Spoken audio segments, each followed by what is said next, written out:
Radio city पर गिनी की library. Good evening जी and welcome to a brand new edition of Ginni की library.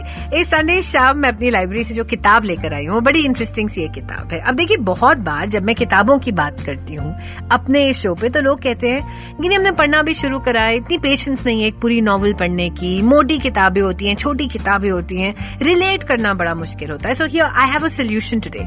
This week I have a solution book for you. It is called unaccustomed earth. लिखी है झुम्पा लाहिरी ने, जिनका actual नाम है नीलांजना सुदेशना झुम्पा लाहिरी। एक अमेरिकन ऑथर है, बेसिकली इंडियन ओरिजिन की है, किताबें लिखती हैं। इन्होंने ही वो किताब लिखी थी नेमसेक, जिसके ऊपर वो इरफान खान वाली पिक्चर नहीं बनी थी, बिल्कुल उसी को भी इन्होंने ही लिखा था। इनकी पहली किताब, I think one of the most famous books is written is interpreter of melodies. इनको सारे इंटरनेशनल अवार्ड्स मिल चुके हैं। और ये जो किताब जिसकी मैं आज बात कर रही हूँ, उसका नाम है अनअकस्टम्ड अर्थ, और ये शॉर्ट स्टोरीज है। These are very short stories that she has written. अब झुम्पा लाहिरी की जब भी मैंने किताब पढ़ी है ना, तो मेरी एक प्रॉब्लम हुई है। Jhumpa Lahiri writes about Indians जो कि देश से बाहर रहते हैं, एंड ऑब्वियसली हम सबके रिलेटिव्स हैं, हम सबके कुछ रिश्तेदार हैं जो देश के बाहर रहते हैं। उनका जो देश का परसेप्शन और हमारा देश का परसेप्शन बहुत डिफर करता है, क्योंकि देश उनको तब याद है जब उन्होंने यहाँ पे कॉन्शियसली रहना छोड़ा था, which was 20 years ago, 30 years ago। तो उनको लगता है देश वैसे ही चलता है। जब वो छुट्टियों पे आते हैं वो एक छोटा सा ग्लिम्स देखते हैं, and that's how they perceive the nation to be. और झुम्पा लाहिरी की किताबों में ये लोग जितने भी बाहर रहते हैं अपने देश से, ये हमेशा दुखी रहते हैं, ये हमेशा सैड रहते हैं about wanting to come back, wanting to belong, wanting to feel loved. और इसलिए मुझे इनकी किताबें इतनी पसंद नहीं थी। But this book completely changed my mind. A bunch of short stories. The first one is a story जो कि बहुत क्यूट है, जो कि बहुत अच्छी है। इसका नाम ऑफ कोर्स है अनअकस्टम्ड अर्थ, और इसी के नाम के ऊपर ये किताब बेस्ड है। एक फादर और डॉटर की कहानी है। सुनाती हूँ आपको इसी की कहानी अपनी जुबानी गिनी की लाइब्रेरी में, रेडियो सिटी पर। रेडियो सिटी पर गिनी की library. Welcome back. Radio city पर गिनी की लाइब्रेरी में आपका स्वागत है। आज इस किताब की मैं बात कर रही हूँ, लिखी है झुम्पा लाहिरी ने। It's a collection of short stories, तो आप आराम से पढ़ सकते हो।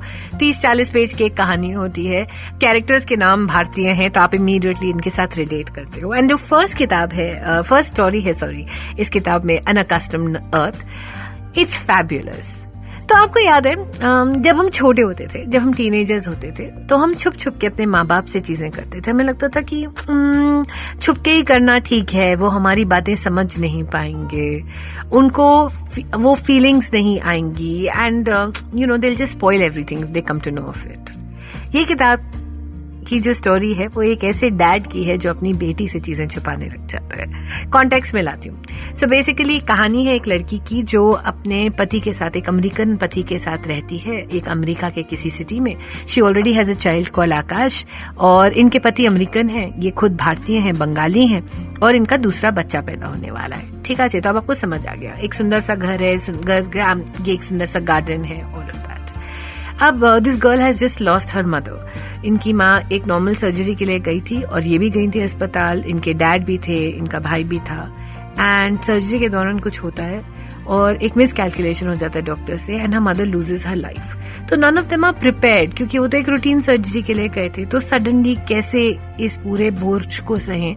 सब बहुत डिप्रेस्ड हैं, और कई बार ऐसा होता है कि जब आपकी फैमिली में ऐसी ट्रेजेडी आती है, या तो आपकी फैमिली को बहुत स्ट्रॉन्ग कर देती है, या फैमिली को बिखेर देती है। इनके केस में to a large extent family को बिखेर देती है। ये लड़की वापस अपने घर, अपने पति और अपने बच्चे के पास चली जाती है। पिता अकेले रहने जाते हैं, बेटा अपनी फैमिली के पास चले जाते हैं, तो सब बिखर जाते हैं कहीं ना कहीं। सो इन द मीनवाइल अब कहानी यहाँ पे पहुंची है कि शुरुआत में अब इसके डैड इसको विजिट करने के लिए आ रहे हैं। इसके डैड अकेले रहते हैं, बड़े महीनों बाद विजिट करने आ रहे हैं। She is not very sure of how she feels. इसके पति ने ये बोल दिया, अमेरिकन पति ने, कि तू चाहे तो अपने डैड को बोल सकती है कि वो हमारे साथ रह ले, it doesn't matter to me. But she is not sure कि क्या उसके डैड, जो कि मतलब इतने ओल्ड फैशन्ड हैं, वो भी हमेशा अमेरिका में ही रहे हैं, बट क्या वो अगर उसकी जिंदगी में आएंगे तो उसकी जिंदगी बदल जाएगी। उसका बेटा बंगाली नहीं बोलता, उसका जो लाइफस्टाइल है क्या वो बिखर जाएगा। She is not very sure of all of this.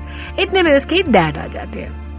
Now technically अपने डैड से वो मिलती है, बातें करती है, थोड़ी सी उलझन होती है, all of that is happening. In the meanwhile उसके डैड की बैक स्टोरी ये है कि अब वो अकेले रहते हैं, ठीक है, उन्होंने अपना घर बेच दिया जिसमें वो इसकी माँ के साथ रहते थे। उन्होंने एक छोटा सा नॉर्मल फ्लैट ले लिया है जहाँ पर सारी सुविधाएं अवेलेबल होती हैं। जैसे आजकल हम नहीं कहते कि कोठियों को छोड़ो और फुल्ली फर्निश्ड फ्लैट्स या सर्विस अपार्टमेंट्स में रहो, ताकि वहां पे डॉक्टर्स भी होते हैं, वहां पे आपकी सारी सुविधाएं रखी जाती हैं। तो that's what her father has done and he started taking holidays.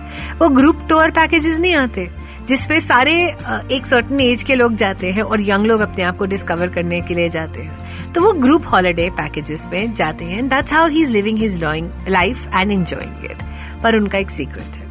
क्या है वो सीक्रेट? वापस आके आपको बताती हूँ गिनी की लाइब्रेरी में। Discussing unaccustomed earth, written by Jhumpa Lahiri, a story that is so pretty, it is so beautiful, आपके दिल में समा जाएगी सच्ची। वापस आओ, बताती हूँ।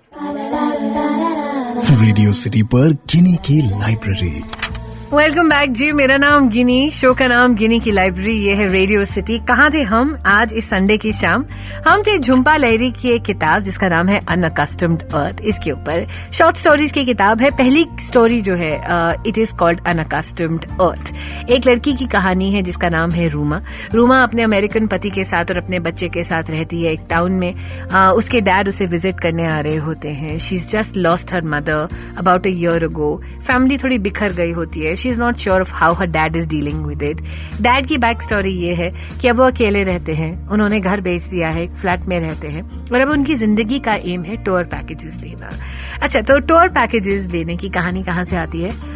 रूमा की शादी होके वो चली गई होती है। उसके माँ बाप अकेले एक घर में रहते हैं और एक दिन रूमा की माँ उसके डैड को कहती है, जिंदगी भर हमने सब कुछ बच्चों के लिए किया, अब बच्चों की शादी हो गई है, वो सेटल हो गए हैं, क्या हम थोड़ी छुट्टियां ले सकते हैं? क्या हम हॉलिडेज पे जा सकते हैं? क्या मैं उन सब जगहों को देख सकती हूँ जिनके ऊपर मैंने कितनी किताबें पढ़ी है? He says no, no, no, no, अभी टाइम नहीं। And by the time he agrees, Ruma की माँ नहीं रहती। तो उनकी याद में ही डिसाइड्स कि चलो मैं टूर पैकेजेस पे जाऊंगा। टूर पैकेजेस पे जाते हैं, बहुत सारे इंडियन से मिलते हैं, ओल्डर इंडियन से मिलते हैं और एक लेडी इनको मिलती है जिनका नाम होता है मिसेस बागची। मिसेस बागची इनको बड़ी अच्छी लगती है। बातें करते हैं, दोस्त बनते हैं। यू नो, एक उम्र में जाकर, एक उम्र के बाद I think Indians across, I think जब हम 30 साल के होते हैं, 40 साल के होते हैं, जब शादियां हो गई होती हैं, बच्चे बड़े हो रहे होते हैं, आप ऑपोजिट जेंडर से इतनी दोस्ती नहीं करते हो। एक जनरेशन आ रही है जो कि कभी भी ऑपोजिट जेंडर से बात ही नहीं करती थी। आप एक मर्द हैं जिसकी शादी हो चुकी है, आपके बच्चे हैं, आप किसी नई लड़की से दोस्ती थोड़ी करेंगे। रूमा के डैड उस जनरेशन को बिलोंग करते हैं। अब 60-70 साल की उम्र में जब वो पहली बार किसी औरत से अट्रैक्ट होते हैं जो उनकी बीवी नहीं है, उनको बड़ा अजीब लगता है। But then slowly and steadily he forms a relationship with Mrs. Bagchi. दोनों जानते हैं कि ये रिलेशनशिप कहीं नहीं जाएगा।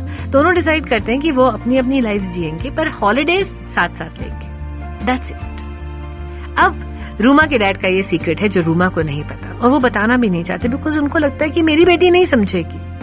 बहुत क्यूट है अभी ये स्टोरी। उसके डैड आते हैं रूमा के पास रहने के लिए।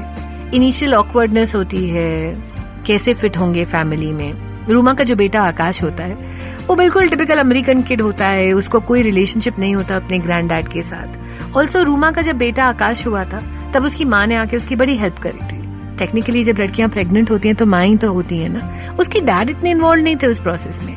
अब जब रूमा का दूसरा बच्चा हो रहा है, शी इज लाइक यार मुझे किसी और की भी ख्याल रखना पड़ेगा। इट्स नॉट कि वो मेरी हेल्प करने आ रहे हैं, but she is very surprise to see कि उसके डैड उसकी हेल्प कर रहे हैं, उसके बेटे को पढ़ा रहे हैं, एक छोटा सा गार्डन सेट कर रहे हैं, किचन में बर्तन भी धो देते हैं, घर भी साफ कर देते हैं। तो एक नया रिलेशनशिप ग्रो कर रहा है बेटी और बाप के बीच में। एंड धीरे धीरे रूमा इज क्वाइट कन्विंस्ड कि उसके डैड उसकी फैमिली का हिस्सा बन सकते हैं। She does not have that awkward. अब एक दिन रूमा अपने डैड को कहती है, 1-2 हफ्ते हो गए होते हैं, डैड आप हमारे घर में रह लो ना, मैंने अपने हस्बैंड से भी बात कर ली है, he is okay to let you stay. उसके डैड उसकी तरफ देखते हैं, मुस्कुराते हैं, एक सैड स्माइल देते हैं और कहते हैं नहीं, I don't want to stay with you. क्यों वो ये कहते हैं बताती हूँ छोटे से ब्रेक के बाद, यही गिनी की लाइब्रेरी में। From we are discussing a book called unaccustomed earth, लिखी है झुम्पा लाहिरी ने, talking about the relationship of a daughter and a father. यही रेडियो सिटी पर गिनी की लाइब्रेरी में। वापस आई रेडियो सिटी पर गिनी की लाइब्रेरी। वेलकम बैक मेरे यानी गिनी के साथ गिनी की लाइब्रेरी में. It's a very nice book that I am discussing today. Jhumpa Lahiri ने लिखी है. शॉर्ट स्टोरीज का कॉम्पाइलेशन है. नाम है अनअकस्टम्ड अर्थ. पहली story is also called unaccustomed अर्थ, जो की स्टोरी है रूमा और उसके डैड की. रूमा जिसकी मॉम नहीं रही, उसका एक बेटा है. She is pregnant with her second child, lives with her American husband. Is in very sure कि उसके डैड उसकी लाइफ में फिट होंगे या नहीं, इसलिए वो उनको बुलाती नहीं है. पर उसके डैड उसको विजिट करने आते हैं.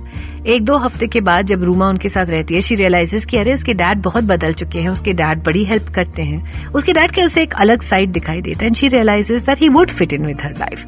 एंड रूमा अपने डैड के पास जाके कहती है, डैड आप प्लीज मेरे साथ रहो ना, मैं और मेरा पति मेरे बच्चे के साथ, आप अपनी जिंदगी हमारे साथ गुजारो. और उसके डैड कहते हैं नहीं. And Ruma wonders why.